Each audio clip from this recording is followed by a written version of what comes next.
খানজাহান আলীর মাজারে বাগেরহাটে একটা কুকুরকে যে কুমিরের সামনে রেখে দেওয়া হয়েছিল, পরে ওই তলা পাহাড় নামে যে কুমির আছে সেখানে, সেই পরে সেটা এসে সেই কুকুরটাকে নিয়ে যায় আর কি।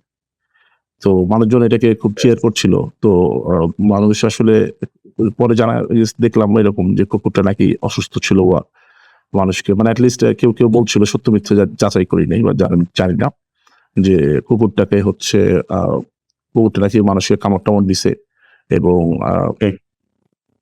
এটা হচ্ছে অনাসুস্থ ছিল, তাই হচ্ছে এটা ওই ইয়ের জন্য মানে মেরে না ফেলে ওইটাকে কুমিরের জন্য দিয়ে দিছে, এরকম একটা ইয়ে।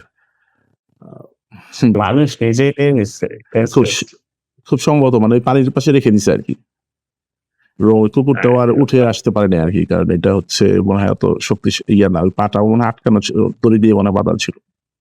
তো কুমিরটাও খুব আস্তে ধীরে আসে আর কি, এসে এটাকে নিয়ে চলে যায় আর কি পানির নিচে। তো মানুষ চাইলে উদ্ধার করতে পারতো বা ইয়েও করতে পারতো। এখন এটা নিয়ে দেখলাম বাংলাদেশে বেশ আলোচনা হচ্ছে আর কি। খুবই নির্মম একটা জিনিস, এবারে যদি এটা তো ওইখানে যেমন বলছে আমি ঘাটের উপরে ছিলাম, একবার পানি খেতে নামছিল, পরের বার কুমিরে টেনে নিছে।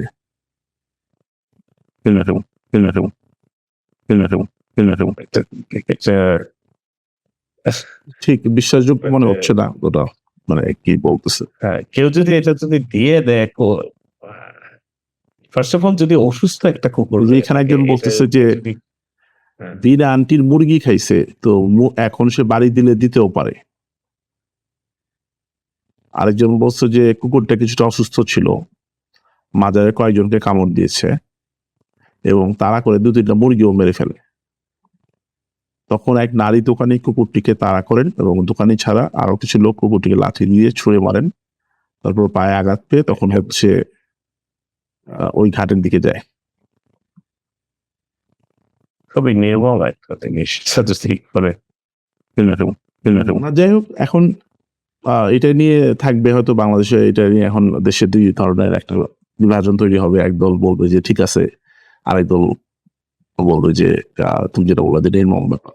তো এই 2 গ্রুপের মধ্যে শিওর থাকো যে আগামী 2-1 দিন ক্ল্যাশ হয়। হ্যাঁ, সামাজিক মুখোমুখি অবস্থা তৈরি হবে, যেটা দেখি বাংলাদেশে।